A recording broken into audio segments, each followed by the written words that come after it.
संत निरंकारी मिशनच्या वतीने स्वच्छ जल स्वच्छ मन अभियान देशभरात एकाच वेळी 1600 ठिकाणी राबविला उपक्रम। बातमी येत आहे खंडाळा प्रतिनिधी पांडुरंग कुंभारे यांच्याकडून।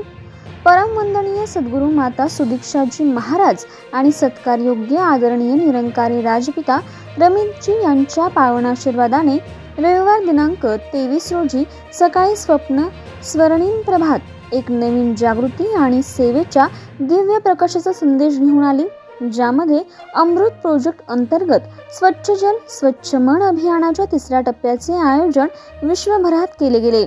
या अभियानाअंतर्गत नीरा दत्त घाट, लोणंद पाणी पुरवठा केंद्र, पाडेगाव या ठिकाणी ही मोहीम राबवण्यात आली, ज्यामध्ये 200हून अधिक निरंकारी सेवा दल, स्वयंसेवक आणि नगरसेवक, सागर शेळके, लोणंद तुकाराम तुपेंसह लोणंद नगरपंचायतीचे कर्मचारी तसेच भाविक भक्तगणांनी मोठ्या उत्साहाने भाग घेतला।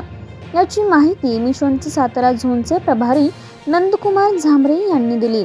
या दरम्यान किशोर माने म्हणाले की प्रदूषण अंदर हो या बाहेर दोन्ही हानिकारक है। आपण नीरा दत्त घाट आणि पाणी पुरवठा केंद्र स्वच्छ केलं आहे, याच पद्धतीने आपलं मनही स्वच्छ झालं पाहिजे। आज संत निरंकारी मिशनच्या अमृत अभियानाअंतर्गत देशभरातील 1600 ठिकाणी एकाच वेळेस उपक्रम राबवण्यात आला। हे स्वच्छता अभियान स्वच्छ जल स्वच्छ मन अभियान यावेळेस लोणंद, मुरगाव आणि वाठार या 3 शाखांनी मिळून नीरा दत्त घाट आणि पाणी पुरवठा केंद्र पाडेगाव या ठिकाणी ही मोहीम यशस्वीरित्या राबवण्यात आली।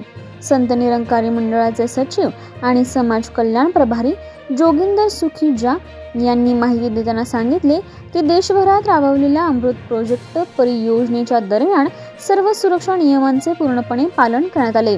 युवा वर्गाचा विशेष सहभाग हा अभियानाचा मुख्य आधार होता। त्यांनी हेही सूचित केले की ही मोहीम केवळ एका दिवसापूर्वी सीमित नाही, तर दरमहा विविध घाट आणि जलस्रोतांची स्वच्छता निरंतर चालू राहील। संत निरंकारी मिशनच्या सामाजिक शाखा संत निरंकारी चॅरिटेबल फाउंडेशनच्या विद्यमाने पूज्य बाबा हरदेव सिंहजी यांच्या असंख्य दिव्य शिकवणीमधून प्रेरणा घेत या पावन अभियानाचे आयोजन करण्यात आले। सर्वसामान्यांना न्याय मिळवून देणारे हक्काचे चॅनल DSP न्यूज लाईव्ह। संपूर्ण महाराष्ट्रातील बातम्यांसाठी चॅनलला लाईक करा, सबस्क्राईब करा आणि शेअर करा।